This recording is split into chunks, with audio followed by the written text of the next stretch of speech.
ঢাকা শ্যামবাজার থেকে আজকের পেঁয়াজের পাইকারি দরদাম জানিয়ে দেব এবং মার্কেটে কি পরিমাণ পেঁয়াজের আমদানি হচ্ছে সেটা আমরা জানিয়ে দেব এবং রসুনের যে বাজার হচ্ছে আমরা সেটাও জানিয়ে দেব। এদিকে আমাদের সাথে যুক্ত হয়েছেন সরাসরি শামসুল আলম। আসসালামু আলাইকুম। ওয়ালাইকুম আসসালাম ওয়া রাহমাতুল্লাহি ওয়া বারাকাতুহু। কেমন আছেন? আলহামদুলিল্লাহ, আল্লাহর রহমতে অনেক ভালো আছি। কাকা আপনারা তো ব্যবসার সাথে দীর্ঘদিন জড়িত আছেন। এই মুড়ি কাটা পেঁয়াজের বাজার আজকে বাড়ছে না কমছে? মুরগির কালকে চেয়ে অল্প একটু বাড়ছে। একটু বাড়তি দেখা যাচ্ছে। কালকে চেয়ে একটু বাড়ছে। আচ্ছা আচ্ছা আচ্ছা আচ্ছা। আপনার কাছ থেকে জানতে চাই এই যে পুরাতন পেঁয়াজ আপনিও বলেছেন শেষ পর্যায়ে, সকলে বলছে শেষ পর্যায়ে, তারপরে এখনো খালি আসতেইছে। আস্তে আস্তে মানে বেশি আসবে না, শেষ পর্যায়ে হলে সামনে কি আরো আসবে?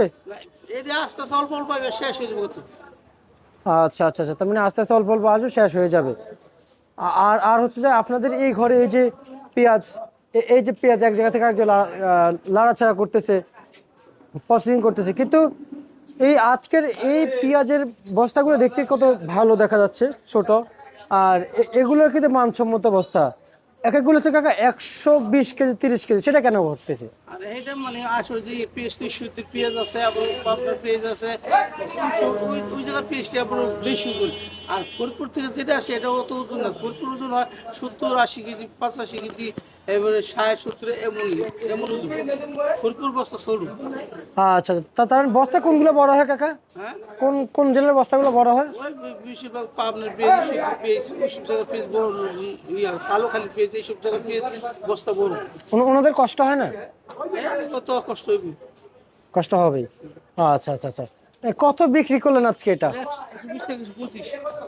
100? 20 থেকে 125। 120 থেকে 25 হাটের বাজার কাকা, এটা হাটের বাজার জানান। হাটের বাজারে দাম 5,000 5,000 করে। আচ্ছা আচ্ছা আচ্ছা।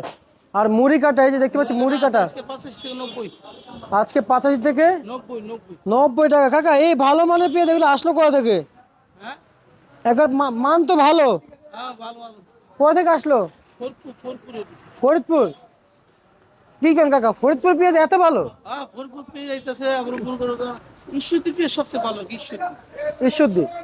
কিন্তু এই যে আমরা তো ঈশ্বরদী তো হার মানাবে এই পেঁয়াজ, এই পেঁয়াজটা ঈশ্বরদীকে হার মানাবে, মানে খুব দুর্দান্ত লেভেলের পেঁয়াজ দেখতে পাচ্ছি। আচ্ছা, এগুলো কেজি দর কত বিক্রি করতেছেন? এটা আজকে বেচা হইতেছে 85 থেকে 90। 85 থেকে 90 টাকা। 85 থেকে 90 টাকা বিক্রি করতেছেন। আচ্ছা, এই পেঁয়াজের বাজার আর কমার কোনো সম্ভাবনা আছে? এটা বোঝাবো কাঁচা বাজার আমদানি বেশি হলে কমে, আমদানি কমলে বাড়ে। এই কাঁচা বাজার একটা আল্লাহ জানে, এটা তার গতি দিয়ে চলে। কাঁচা বাজার কোনো স্টেশন নেই, যে কোনো সময় দিতে পারে, দিতে পারে। আপনি তো কৃষকদের বলেছেন, স্টক পার্টিদের বলেছেন যাদের হাতে পুরাতন পেঁয়াজে বিক্রি করে দিতে, নাহলে এলসি আসলে সমস্যায় পড়বে। কিন্তু আপনার কথা মতো আমরা সেটা ঠিক পেয়েছি যে এলসি আসছে, পুরাতন পেঁয়াজে আছে, কিন্তু সে আগের যে দামটা ছিল, যে বেশি দাম, সেটা পাচ্ছে না আর। না তো পাইতেছেন। তার মানে আপনাদের কথাগুলো, আসলে তো তো মনে করো দাম কমবো আর কি। তার মানে আপনাদের কথা মতো ধরে যদি বাজার পেঁয়াজ আমদানি করতে পারতো তাহলে আর এলসি দিত না। না না, যদি যে মনে করো দাম 100 দিচ্ছে থাকলে এই শীত তো সেই 100 উপরে দিয়েছে না পুরানরা, এই জন্য এই শীত দিতেছে। আচ্ছা, এখনো তো 100-র উপরে না? হ্যাঁ, এখন 100-র উপরে। তো ব্যবসায়ীকে বলছে এই পেঁয়াজের দাম আর কমবে না, কারণ শেষ মৌসুম, শুল্ক পরিমাণ পেঁয়াজ আছে দেশে, পুরাতন পেঁয়াজ, এগুলোই চলবে, এগুলোই থাকবে। এগুলো থাকবো। আর এবং আগামী 3 থেকে 3.5 মাস নাকি এগুলোই চলবে। 2-3 মাসেরই চলবে। আচ্ছা আচ্ছা আচ্ছা আচ্ছা। কাকা আমাদেরকে একটু রসুনের দাম জানাবেন, আসেন। রসুন দাম মনে হয় আছে 45 টাকা। কত কত যাচ্ছে কাকা? 45। 45?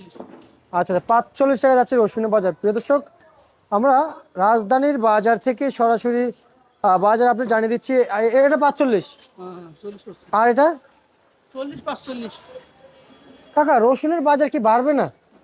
দেখা তো জানো সামনে তার কত আমরা একমাত্র আল্লাহ জানি। এটা তো কেউ বলতে পারে না, এই বাড়বো না কমবো কি করবো, এখন তো আল্লাহ কাঁচা মাল বলা জানে। সুপ্রিয় দর্শক, এ ছিল আজকে সর্বশেষ বাজার তালিকা ঢাকা শ্যামবাজার থেকে। প্রিয় দর্শক।